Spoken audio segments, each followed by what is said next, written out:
sehingga tidak lagi dia punya kuasa, tetapi benar-benar dikuasai secara total oleh iblis. Indikatornya, ya, pertama, ada di antara Bani Adam manusia yang tahu benar tapi nggak pernah dia menjalankan kebenaran. Berarti la ahtanikana, tahu benar tapi dia tidak mampu menjalankan kebenaran.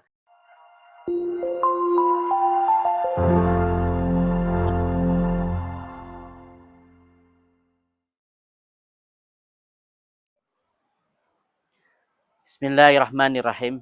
Assalamualaikum warahmatullahi wabarakatuh. Alhamdulillah wassalatu wassalamu ala Rasulillah wa ala alihi wa sahbihi wa mawala amma ba'du. Pemirsa Hubatan TV yang dimati Allah Subhanahu wa taala. Ada 3 strategi iblis dalam menggelincirkan, dalam merendahkan, melemahkan, menjatuhkan kemuliaan manusia yang sudah Allah tetapkan bahwa manusia adalah makhluk yang dimuliakan. Laqad karamna bani Adam. Tetapi 3 strategi iblis ini sangat jitu, sehingga tidak sedikit manusia yang kemudian derajatnya jatuh dari makhluk yang dimuliakan menjadi makhluk yang dihinakan. Ya. Baik pemirsa, yang pertama strateginya adalah ada dalam Quran surat 6, Quran surat 7 ayat 16. Quran surat 7 ayat 16. Di situ kata kuncinya adalah la'aqudanna lahum siratakal mustaqim. Ini strategi yang pertama. Jadi iblis akan senantiasa menghalangi. La'aqudanna itu dari bahasanya qa'ada, dari asal kata qa'ada yang berarti duduk yang bisa menghalangi jalan.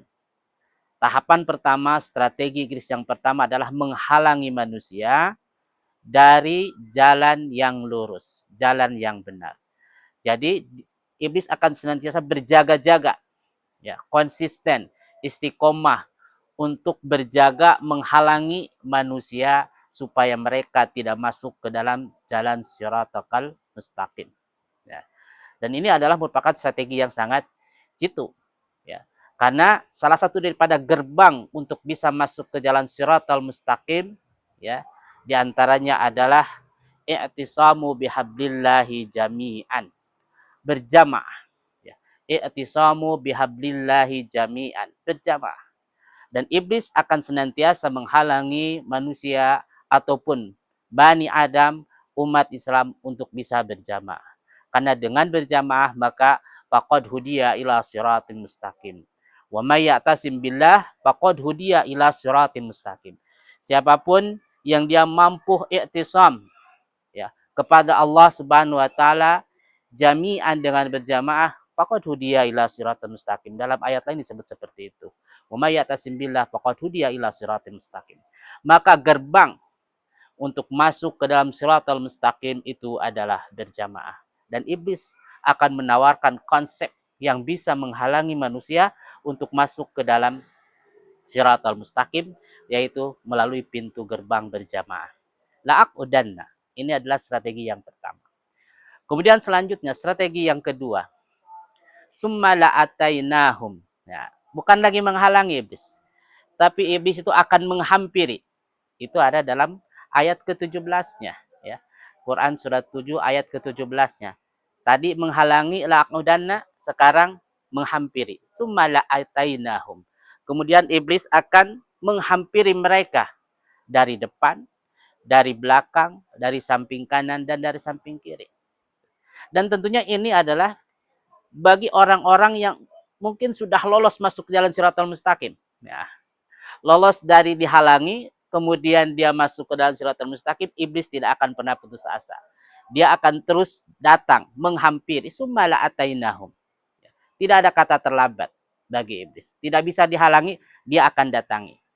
Hal ini dicontohkan oleh Allah dalam Al-Quran. Seperti dalam kasusnya Nabi Adam alaihissalam. Beberapa kali iblis datang menghampiri kepada Nabi Adam. Setelah Allah Subhanahu wa ta'ala tetapkan Nabi Adam sebagai manusia pilihan, ya, yang diberikan amanah untuk mengisi dunia, memimpin dunia. Dan itu adalah sudah menjadi ketetapan Allah. Dan iblis tidak putus asa. Dia akan datangi Adam. Dan dalam Al-Quran, Allah menyebutkan beberapa kali iblis datang kepada Nabi Adam. Di antaranya pertama, iblis datang kepada Nabi Adam dengan memberikan satu pertanyaan.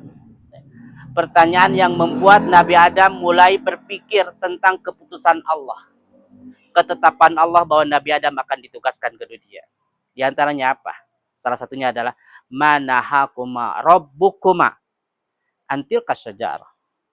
Apa yang membuat Tuhanmu wahai Adam melarangmu terhadap tilkas sajarah, pohon itu, pohon khuldi. Ya. Kecuali supaya kamu tidak menjadi dua malaikat yang abadi di dalam surga. Ini adalah sebuah pertanyaan yang dia lontarkan untuk memberikan keraguan ya kepada Nabi Adam terhadap ketetapan Allah itu. Dan mulai Nabi Adam berpikir, ya, bisa jadi kan begitu. Bisa jadi larangan itu supaya Nabi Adam alaihissalam tidak abadi di dalam surga. Mulai ada keraguan. Itu adalah la'atainahum. Jadi proses mendatangi bertahap. Kemudian selanjutnya tidak sampai di situ. Setelah memberikan keraguan itu, maka iblis datang lagi kepada Nabi Adam dengan memberikan saran, nasihat. Hal adulluka ala tijaratil khuldi wal mulki la yabla. Nah, itu adalah satu saran. Inginkah aku tunjukkan kepada pohon yang waktu itu saya ceritakan kepadamu. Ya. Pohon khuldi yang akan membuatmu abadi dan memiliki kerajaan yang tidak pernah binasa. Itu adalah tahapan selanjutnya. Summala atainahum. Pertama ragu, kemudian ditawarkanlah, diberikanlah saran, nasihat, bahkan memberikan jasa untuk menolong, membantu. Dan dia katakan bahwa kami adalah menasihati kamu, memberikan nasihat. Itu adalah langkah iblis. Dan akhirnya terjebaklah Adam. Nah, ini adalah langkah-langkah iblis untuk menggelincirkan manusia. Sehingga yang tadinya Nabi Adam sebagai manusia yang dipilih oleh Allah, dimuliakan dengan status sebagai khalifah. Ini jailun fil ardi khalifah. Usjudu li Adama. Semua diperintahkan untuk sujud kepada Nabi Adam. Akhirnya derajat yang mulia itu jatuh. Kan? Jatuh. Hina. Kan? Sehingga akhirnya Nabi Adam alaihissalam dicabut seluruh fasilitas surganya kepada Nabi Adam alaihissalam. Dan ini langkah-langkah yang kedua. Kemudian strategi yang ketiga. Strategi yang ketiga ada dalam Quran surat 17 ayat 62. Ya. Di mana di situ kata kuncinya adalah la'ahtanikanna durriyatahu. La'ahtanikanna durriyatahu illa qalila. Jadi iblis setelah sukses menggelincirkan Nabi Adam, maka dia menyatakan kami akan menguasai secara penuh, secara total Bani Adam, keturunan-keturunannya. Lihat bahasa awalnya ya. Dalam ayat itu disebutkan aro'aita hadalladzi karanta alayya, bahasa iblis. Ya, kepada Allah Subhanahu wa taala dia mengatakan, apakah engkau tahu terhadap orang yang engkau muliakan ini? Yang kemudian orang yang muliakan yaitu Nabi Adam alaihissalam sukses digelincirkan oleh iblis. Dan selanjutnya tidak cukup sampai di situ iblis itu. Iblis itu tidak cukup dan tidak puas sampai dengan menggelincirkan Nabi Adam alaihissalam. Tapi target selanjutnya adalah durriyatahu, keturunannya. Keturunannya sampai akhir zaman. Lain akhartani ila yaumil qiyamah. Kalau aku berikan tangguh, kalau engkau berikan aku tangguh sampai hari kiamat nanti, akan aku buktikan bahwa kebanyakan daripada keturunan Adam akan kami gelincirkan. Illa qalil, kecuali sedikit yang mereka tidak dapat digelincirkan, tidak dapat direndahkan, tidak dapat dihinakan. Illa qalil, sedikit.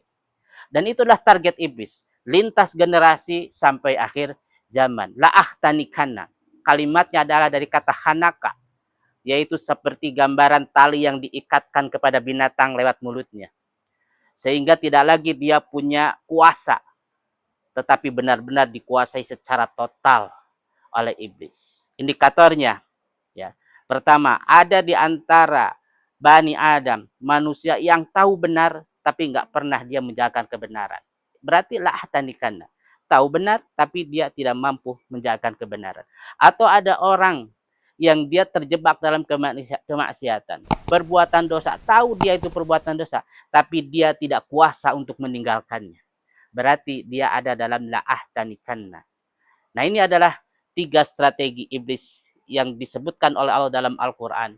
Supaya kita bisa berhati-hati, mewaspadai. Jangan sampai kita seperti bapak kita, Nabi Adam AS, walam nazid lahu azman. Lupa terhadap ketetapan Allah, lupa terhadap perintah Allah, lupa terhadap peringatan Allah bahwa setan itu adalah musuh yang nyata. Demikian Umatan TV yang mata subhanahu wa ta'ala, fattaqullaha mastata'tum, billahi bisa. Wassalamualaikum warahmatullahi wabarakatuh.